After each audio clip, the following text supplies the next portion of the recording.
Vamos en el día de hoy a estudiar lo que es una prueba de bondad de ajuste. Las pruebas de bondad de ajuste se utilizan cuando queremos determinar el tipo de distribución de una variable aleatoria, sea discreta o sea continua. Existen diferentes pruebas de bondad de ajuste. Algunas son específicas para un tipo de distribución o para un tipo de variable. En esta ocasión vamos a mirar una prueba que se llama la prueba chi cuadrado. Se puede utilizar para determinar si un conjunto de datos asociados a una variable aleatoria, sea discreta o continua, se ajusta a un tipo de distribución. Siempre que vamos a hacer una prueba de hipótesis, se deben establecer unas hipótesis que le hemos denominado la hipótesis nula y la hipótesis alternativa. También debemos tener una estadística que me ayude a tomar la decisión de rechazar la hipótesis nula o no rechazarla y poder concluir con respecto a lo que se quiere probar. En el caso de una prueba de bondad de ajuste, la hipótesis nula siempre debe identificar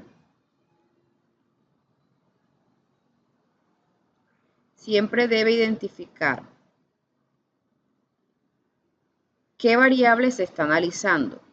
A eso me refiero cuando digo los datos. Hay que especificar cuál es la variable. Por ejemplo, si es resistencia de un material o duración de algún artículo. Si es discreta puede ser, por ejemplo, número de accidentes que ocurren en un punto específico de la ciudad por hora. Debo también identificar cuál es la distribución que voy a considerar. Si es la distribución normal, la hipergeométrica, la exponencial, la binomial. Y además debo identificar cuáles son los parámetros de esa distribución. Mi hipótesis nula debe contener todo eso y a través de ella se establece que esos datos, ese conjunto de datos o esa variable se ajustan a esa distribución. Por el contrario, la hipótesis alternativa establece que esos datos, esa variable, no se ajusta a la distribución específica. La prueba chi cuadrado que vamos a utilizar o a estudiar para realizar la bondad de ajuste de un conjunto de datos tiene la siguiente estructura. Aquí la podemos observar. ¿Qué son estas OI? OI se llaman frecuencias observadas. Para hacer la prueba yo necesito tomar un conjunto de datos. Necesito medir o necesito contar. Estas OI es lo que yo observé del experimento. Las EI se llaman frecuencias esperadas. Es si H0 se cumple, ¿qué frecuencias debería obtener bajo ese supuesto? Entonces, por eso se llaman frecuencias esperadas. Debo hacer una sumatoria de toda esta expresión que está aquí sobre K. ¿Qué viene siendo K? Al final es cuántos términos utilicé para calcular el valor de la estadística. Vamos a representar esa estadística de prueba con la letra griega J o chi elevado al cuadrado.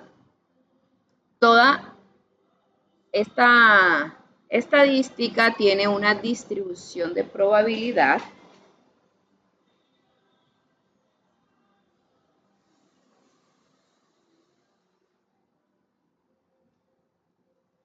chi cuadrado. La chi cuadrado tiene asociado unos grados de libertad. Los grados de libertad para esta estadística son o K-1 o K-P-1. ¿Qué representa el P? En algunos casos yo puedo tener establecido cuáles son los parámetros asociados a la distribución de estudio. En otras ocasiones puede que no tenga esos parámetros y tomo la misma muestra para estimar el o los parámetros. Entonces, P es el número de parámetros que se estiman a partir de la muestra que estoy tomando para hacer mi prueba. Para poder utilizar esa estadística es necesario que las frecuencias esperadas sean mayores o iguales a 5. Esa condición viene porque el origen de esta estadística está basada en una aproximación de la distribución binomial a la distribución normal. Entonces, si algunos quieren ahondar más específicamente en esa condición, sepan dónde leer. Cuando esta condición no se cumple, podemos agrupar celdas adyacentes o valores adyacentes de tal manera que se satisfaga esa condición. Cuando lo que yo observo de mi experimento concuerda con lo que debe ser de acuerdo a lo que está establecido en mi hipótesis nula, estas dos frecuencias deben estar muy, pero muy cercanas. Idealmente, deberían ser iguales, quiere decir que la diferencia debería ser 0. O en la realidad, si mis datos apoyan a H0, deberían ser muy parecidas, con lo cual esto debe ser aproximadamente 0 y el valor de la estadística de prueba, esta chi, debe ser pequeño. Como estoy teniendo como base una distribución chi cuadrada o chi cuadrado, esta distribución toma valores no negativos. Valores pequeños son valores que están cercanos a 0. Por el contrario, cuando estas frecuencias observadas difieren mucho de las frecuencias esperadas, quiere decir que mi muestra no está apoyando lo que estoy estableciendo en H0 y por tanto estas dos frecuencias deberían ser muy diferentes. Al hacer la diferencia entre ellas, elevar al cuadrado, ese me va a dar un valor grande. Luego, el valor chi cuadrado debe ser grande. O sea, valores chi cuadrado grandes me están diciendo mi frecuencia observada y mi frecuencia esperada están muy distantes, lo cual quiere decir que los datos no están apoyando H0 y por tanto debería rechazar H0. Entonces, valores grandes de la chi cuadrado significa que debo rechazar mi hipótesis nula. ¿Dónde están los valores grandes chi cuadrado? Están a la derecha. Aquí tenemos una gráfica que me indica la región de rechazo, valores grandes. La región de rechazo es lo que está en negro. Para saber si un valor es grande o no, necesito un punto crítico. Entonces, esta siempre trabaja con K-1 grado de libertad o K-P-1 grado de libertad, dependiendo si estimé o no estimé los datos. Si el valor de la estadística de prueba cae en la región de no rechazo H0 a este nivel de significancia. También necesito establecer un nivel de significancia. Si cae en la región de rechazo, o sea, mi valor de estadística de prueba es mayor al punto crítico, que es este, entonces rechazo H0. También puedo calcular el valor P. El valor P lo vamos a calcular siempre de esta manera. ¿Cuál es la probabilidad de encontrar un chi cuadrado con K-1 grado de libertad mayor al valor de la estadística de prueba, al valor que he obtenido reemplazando las frecuencias observadas y esperadas de la expresión? Vamos a mirar un par de casos en que se consideran variables continuas. Se hace de manera un tanto diferente cuando las variables son continuas y cuando son discretas. Entonces vamos a iniciar con un ejemplo en donde me dice que la variable es la duración de cierto tipo de batería en miles de horas. Dice que vamos a determinar si esa variable aleatoria que es continua se distribuye normal con una media de 1.8 y una varianza de 0.4. Fíjense que en este caso me están estableciendo los parámetros de la distribución, o sea que yo no tendría que tomar la muestra y estimarlo. Si por algún motivo no me establecieran estos dos valores, mu y sigma cuadrado, entonces yo tomaría esta muestra que me están dando, estos valores que me están dando, de ella calcularía la media y calcularía la varianza y esos dos valores los utilizaría como estimación para los parámetros. En ese caso, el P sería 2. El P que está establecido aquí sería 2 porque me tocaría estimar los dos parámetros. No es nuestro caso, entonces quiere decir que nosotros vamos a trabajar con K menos 1 grado de libertad y ya miraremos qué es ese K. Las hipótesis, lo que les decía ahorita, aquí especifico que son mis datos. En este caso mis datos representan la duración de las baterías. Tengo que establecer la distribución. Aquí estoy diciendo se distribuye normal y los parámetros. Aquí están los dos parámetros de la distribución normal.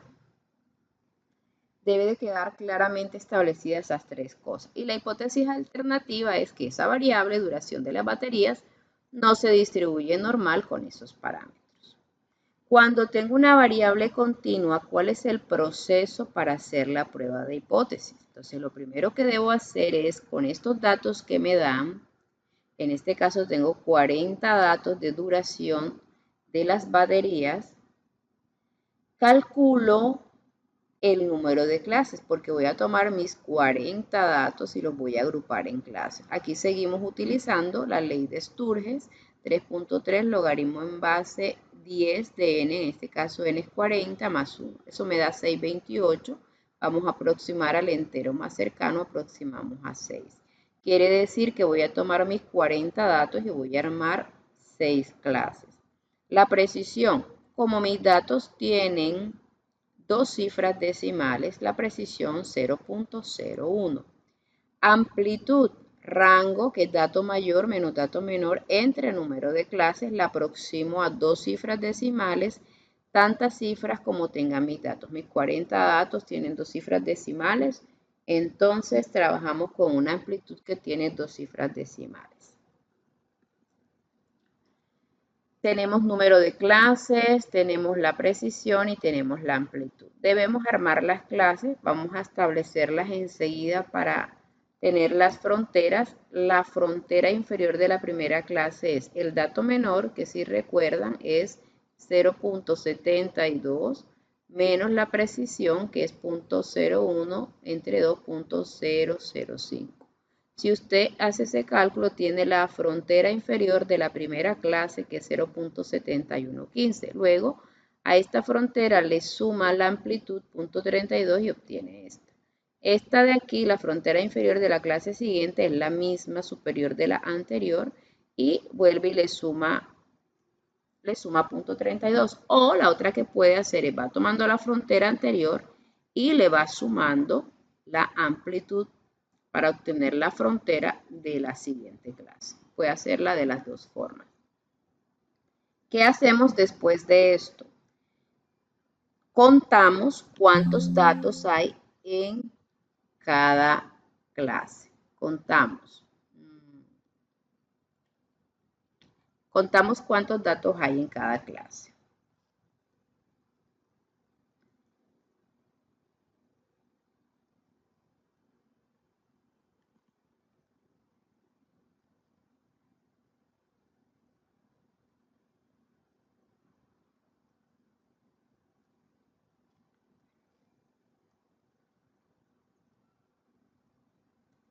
Si usted observa aquí,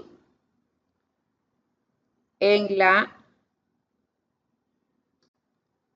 primera clase tenemos 4 datos. ¿Cuáles son esos 4 datos? Aquí está. Los primeros 4 datos hacen parte de la primera clase. Voy desde 0.715 hasta 1.035. Y así voy contando el número de datos en cada clase. Eso que observé o que conté, esas son las frecuencias observadas. Entonces, estas, lo que antes llamábamos frecuencia de clases, son las hoy o las frecuencias observadas. Luego calculamos unas fronteras en términos de Z sub I. ¿Por qué? Porque mi H0 dice que la duración de las bombillas se distribuye normal con una media de 1.8 y una varianza de 0.4. ¿Cómo lo hacemos? También debemos tener en cuenta las características de la distribución a analizar. Como en una distribución normal, recuerden la normal toma valores que van desde menos infinito hasta infinito.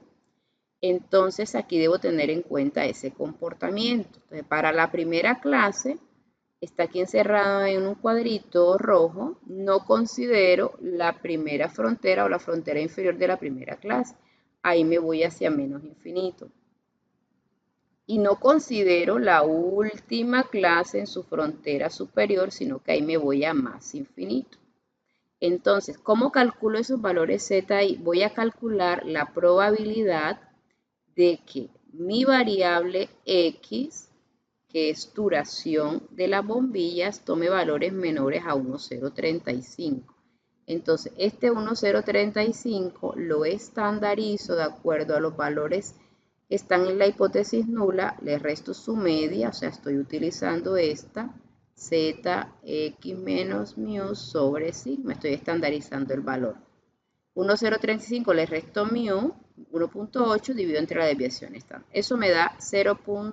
Pero primero me da menos 1.2. Este es el valor que tengo aquí. O sea, es la frontera en términos de valores Z, valores estandarizados. Hago lo mismo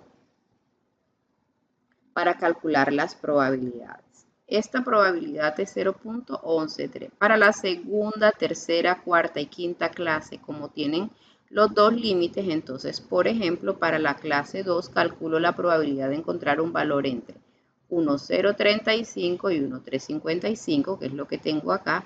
Estandarizo cada valor.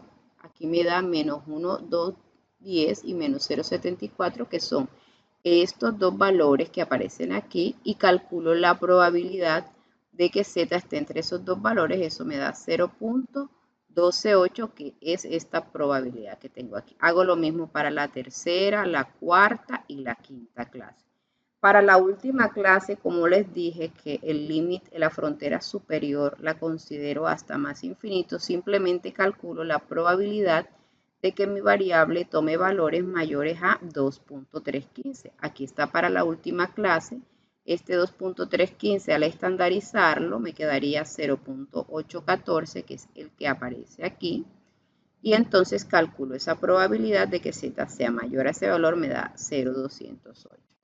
Tengo todas las probabilidades, la suma de ellas me debe dar 1, y eso lo estoy garantizando cuando considero el menos infinito del lado izquierdo y más infinito del lado derecho.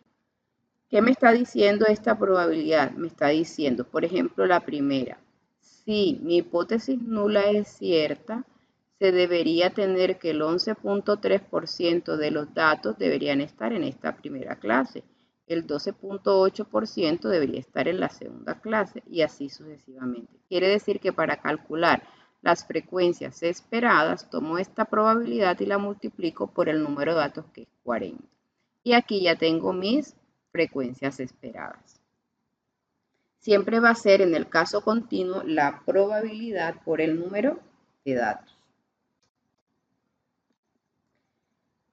Bueno, si usted observa, aquí tengo 6 clases. Estas son las frecuencias observadas, las O sub I, y estas son las frecuencias esperadas. Una condición para poder utilizar la prueba chi cuadrado es que las EI, como habíamos dicho, sean mayores o iguales a 5. Aquí tenemos que la primera SUI no cumple. Entonces lo que hacemos es juntar o sumar celdas adyacentes.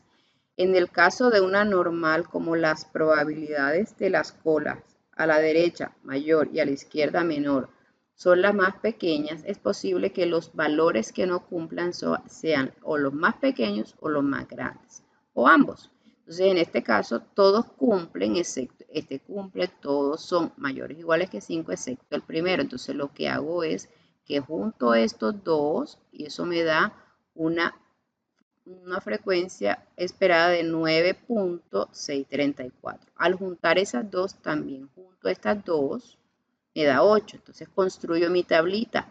La primera y la segunda clase 8, las demás son todas iguales, que son las mismas que tengo aquí abajo.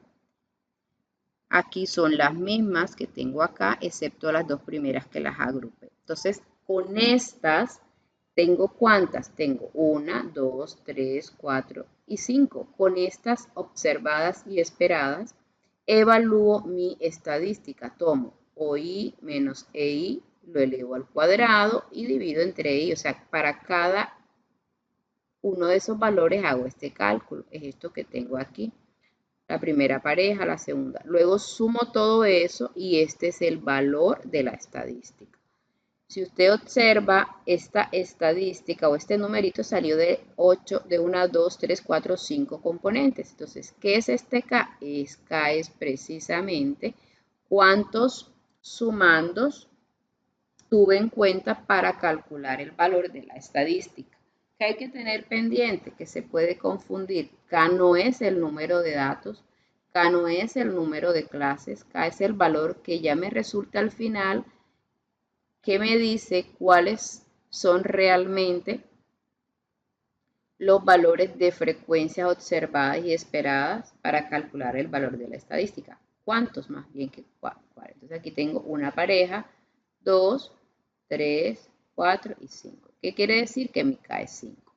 Grados de libertad, como no se hizo ninguna estimación, el problema me decía, tome un mu de 1.8 y un sigma cuadrado 0.4, no estimé nada, mi K es 4. Voy y calculo mi punto crítico. Punto crítico es chi cuadrado con 4 grados de libertad y tomo un nivel de significancia de 0.05. Entonces mi punto crítico, me voy a la tabla de la chi cuadrado y lo busco, me da 9.49. Como el valor de la estadística está dentro de esta región de no rechazo H0. Aquí estoy usando la región crítica. Si uso valor P para tomar la decisión, siempre se calcula de la misma manera. Probabilidad de encontrar un chi cuadrado con 4 grados de libertad mayor que el valor de la estadística de prueba. Me voy a la tabla de la chi, busco esa probabilidad, me da 0.29. Entonces, como el valor de la estadística acá en la región de no rechazo H0, como valor P es mayor que el alfa, no rechazo H0. Igual aquí, cualquiera de los dos criterios me van a llevar a la misma decisión. ¿Qué podemos decir? Podemos decir que la duración de la bombilla se ajusta a la distribución normal con los parámetros establecidos.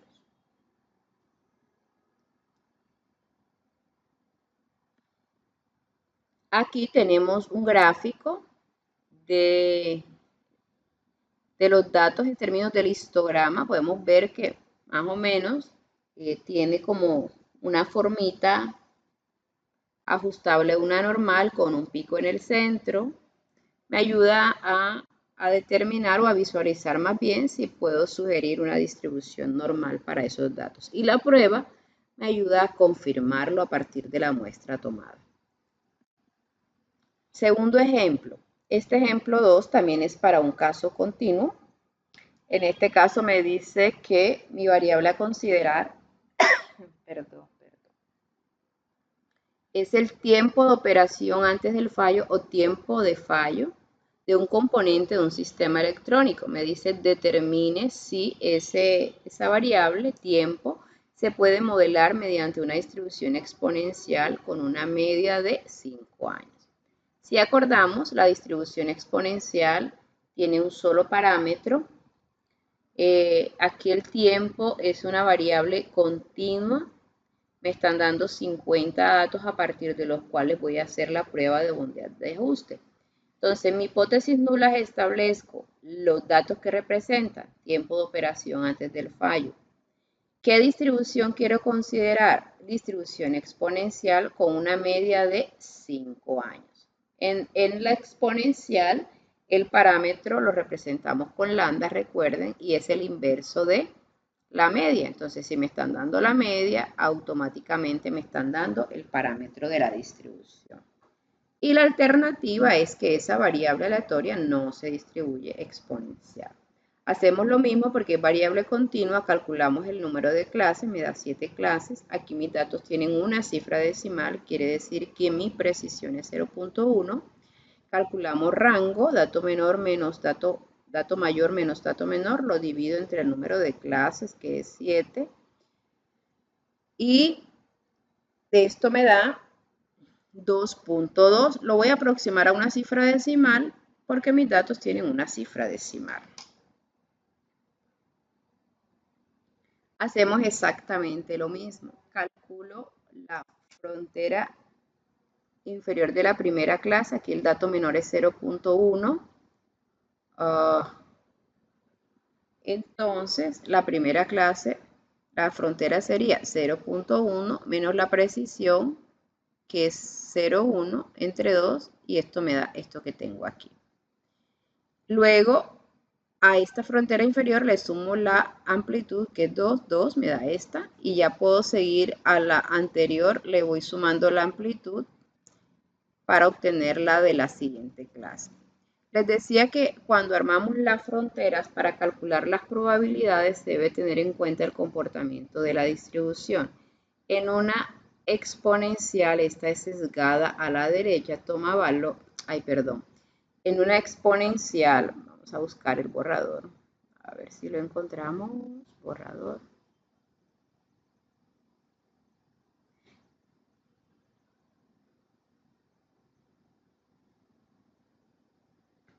En la exponencial, la gráfica de la exponencial es de esta forma. ¿Ya? Cuando x es 0, aquí está el lambda. Entonces ella toma valores, aquí están, desde 0 hasta infinito. Quiere decir que aquí en la primera clase vamos a iniciar en 0 y la última, aquí esta que está resaltada, la vamos a llevar a infinito. Entonces, cuando voy a calcular las probabilidades, tengo que hacer uso de la distribución que estoy considerando, en este caso la exponencial. Para la primera clase calculo la probabilidad de que mi variable toma valores entre 0, por lo que les acabo de decir, y 2.25. ¿Cómo la hago? Con esta que está aquí. Usted se acuerda que esta es la función de distribución para la exponencial. La puedo utilizar para calcular las probabilidades. De igual manera para la clase 2, 3, 4, 5 y 6. Y para la última clase simplemente calculo la probabilidad de que x sea mayor a 13.25, de 13.25 hasta infinito, y esto me da 0.071. Tengo las probabilidades, a la suma me debe dar 1. Como ya armé las clases, están las fronteras, me voy a mis datos originales y cuento cuántos datos hay en cada clase. Fíjense, aquí la primera clase tiene 16. Vamos a irnos a los datos, hasta 2.25 sería, hasta aquí. Aquí tengo 10 y aquí tendría 11, 12, 13, 14, 15, 16. O sea, los primeros 10 de la primera columna y 6 de la siguiente. Entonces así miro cuántos datos hay en cada clase. Calculadas las probabilidades, voy y calculo los valores esperados o las frecuencias esperadas. ¿Cómo las calculamos? Probabilidad por número de datos sería 0.36. Sí, es cierto que esa variable tiempo tiene una distribución exponencial, el 36.2% de los datos debería ser menor a 2.25. Entonces, como tengo 50 datos, multiplico 0.36 por 50, aquí tengo la primera frecuencia esperada.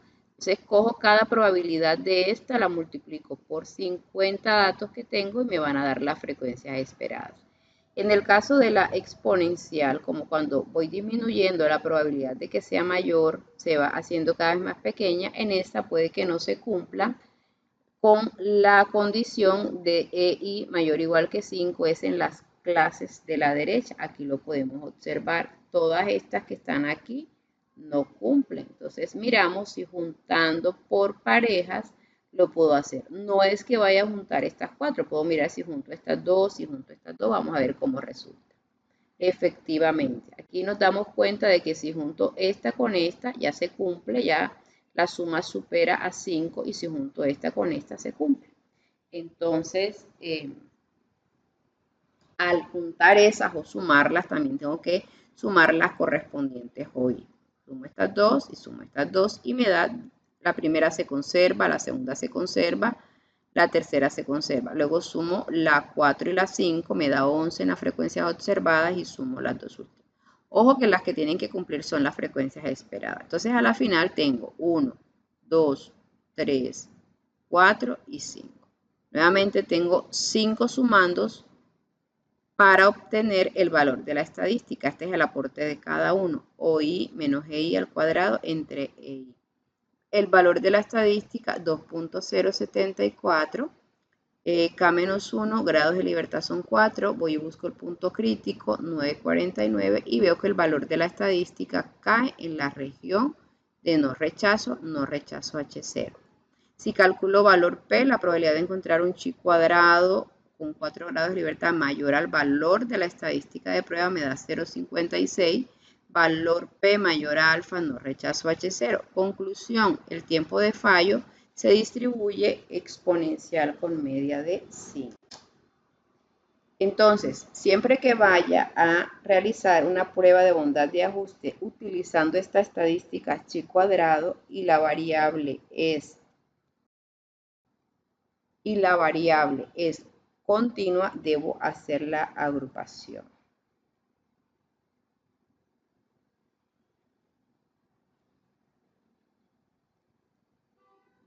Vamos a observar ahora con un ejemplo cómo se hace en el caso discreto. Bueno, aquí está el gráfico, el histograma para ese conjunto de datos. Ahí miramos el comportamiento descendiente propio de una distribución exponencial, o sea que también el gráfico me da una ayuda visual de qué tipo de distribución pudiese sugerir para ese conjunto de datos. Caso discreto.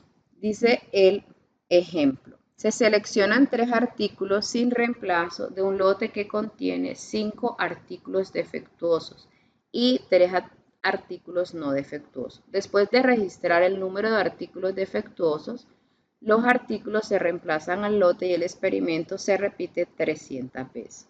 Los resultados obtenidos son los siguientes.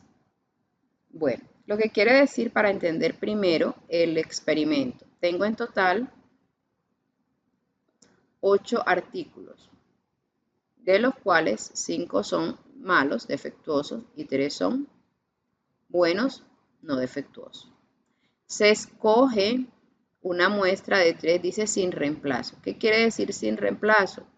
Puedo escoger los 3 al tiempo o puedo escoger uno por uno y lo voy dejando por fuera hasta completar los 3. ¿Qué significa que el experimento se repite 300 veces? Por ejemplo, la primera vez que lo hice, escogí un artículo. El primero me salió bueno, el segundo me salió bueno y el tercero me salió bueno. Puede ser, escogí el primero, lo observé, fue bueno, lo dejé por fuera. Escogí el segundo, lo observé, fue bueno, lo dejé por fuera. Escogí el tercero, lo observé, salió bueno, lo dejé por fuera. O puedo decir, cogí los 3 al tiempo, los 3 fueron buenos. ¿Cuántos defectuosos hay de esta primera vez que hice el experimento? Hay 0.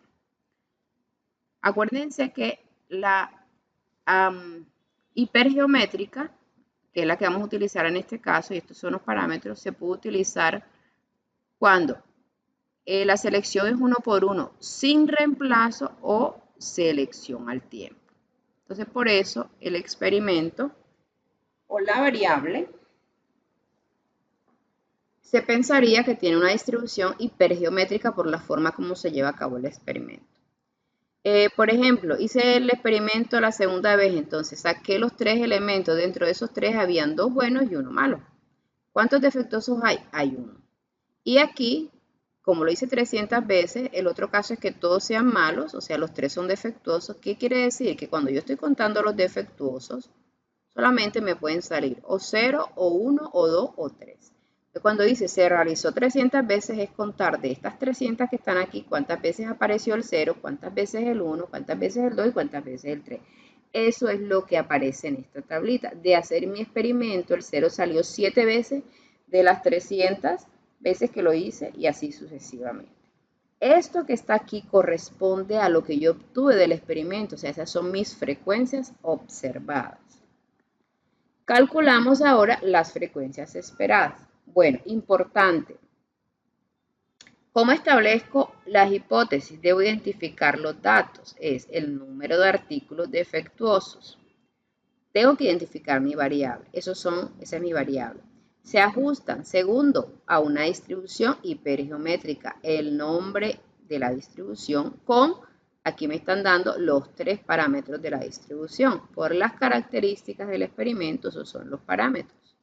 Y la hipótesis alternativa es mi variable no se ajusta a esa distribución. Aquí está establecido en términos de la variable. Como dije ahorita, estas son las frecuencias observadas, lo que me dio el experimento. Ahora voy y calculo las frecuencias esperadas. ¿Cómo las calculo? Las esperadas. Debo tener en cuenta la distribución. Para una variable hipergeométrica con estos parámetros, esta es la distribución de probabilidad. La expresión es esta. Con los parámetros me queda de esta manera. Esa variable en este caso toma valores que van de 0 hasta 3. ¿Qué hacemos? Debemos calcular la probabilidad de que la variable tome el valor de 0, de 1, de 2 y de 3. Usted lo va reemplazando aquí y le va dando las probabilidades. Aquí están las probabilidades de 0, de 1, de 2 y de 3. ¿Qué quiere decir esa probabilidad? Por ejemplo, la segunda.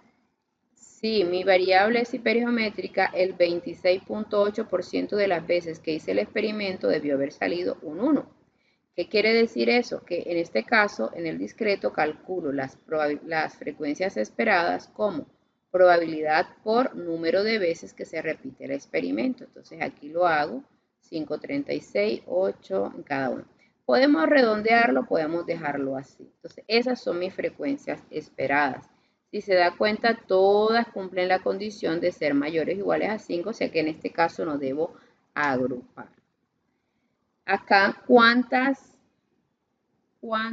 sumandos voy a tener en cuenta para calcular mi estadística? Cuando digo aporte, esto es el OI menos el I al cuadrado sobre la EI. Esto es lo que da para cada una de estas.